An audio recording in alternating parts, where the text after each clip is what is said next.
ಕಾರ್ಯಕ್ರಮದಲ್ಲಿ ಕೇವಲ ಒಂದೇ ಸಮುದಾಯ ಇಲ್ಲಿ ಹಾಜರಿಲ್ಲ, ಎಲ್ಲಾ ಸಮುದಾಯಗಳು, ಎಲ್ಲಾ ಜಾತಿಗಳು, ಎಲ್ಲಾ ಧರ್ಮಗಳು ಸೇರಿವೆ. ಇದು ನನಗೆ ಬಹಳಷ್ಟು ಹೆಮ್ಮೆಯ ವಿಚಾರ.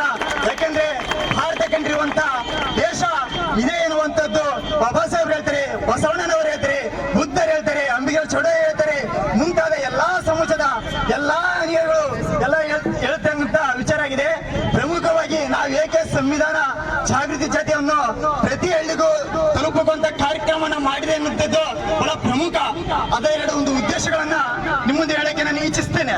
ಯಾಕೆಂದ್ರೆ ಎಲ್ಲಾ ಜಾತಿ, ಎಲ್ಲಾ ವರ್ಗ, ಎಲ್ಲಾ ಪಂಗಡ, ಎಲ್ಲಾ ಧರ್ಮಗಳಿಗೂ ಅವರದೇ ಆದ ಗ್ರಂಥ ಇದೆ, ಅವರದೇ ಆದ ಧರ್ಮಗಳಿವೆ, ಅವರದೇ ಆದ ಆಚಾರ ಪದ್ಧತಿ, ವಿಚಾರ, ಮೌಢ್ಯತೆಗಳು, ಇನ್ನು ಮೊತ್ತಾದಗಳು ಇದಾವೆ. ನೂರಾರು ಸಾವಿರಾರು ಕೋಟಿ ದೇವರುಗಳಿದ್ದಾವೆ, 330 ಕೋಟಿ.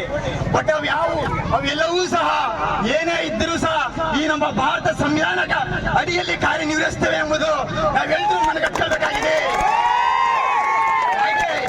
ನಾವು ಯಾಕೆ ಈ ಜಾಗದ ಸೇರಿವಂದ್ರೆ ಸಂವಿಧಾನವೇ ನಮಗೆ ಶ್ರೇಷ್ಠ, ಸಂವಿಧಾನವೇ ನಮಗೆ ಅಂತಿಮ ಮತ್ತು ಅದೇ ನಮ್ಮ ಮೊದಲನೇ ಸ್ಥಾನ ಹೊಂದೋದು. ಇದು ಎಲ್ಲರೂ ಎಲ್ಲಾ ಸಾರ್ವಜನಿಕ, ಎಲ್ಲಾ ವಿದ್ಯಾರ್ಥಿ, ಎಲ್ಲಾ ಯುವಕರಲ್ಲಿ ಮನಮುಟ್ಟುವಂತೆ ಹೇಳಬೇಕಾಗಿದೆ. ಹಾಗಾಗಿ ಈ ಜಾಗೃತಿ ಬರ್ತಾ ಇದೆ. ಯಾಕೆಂದ್ರೆ ನಾವು ಜಾತ್ಯತೀತರು, ಧರ್ಮಾತೀತರು, ಸಮಾನತೆ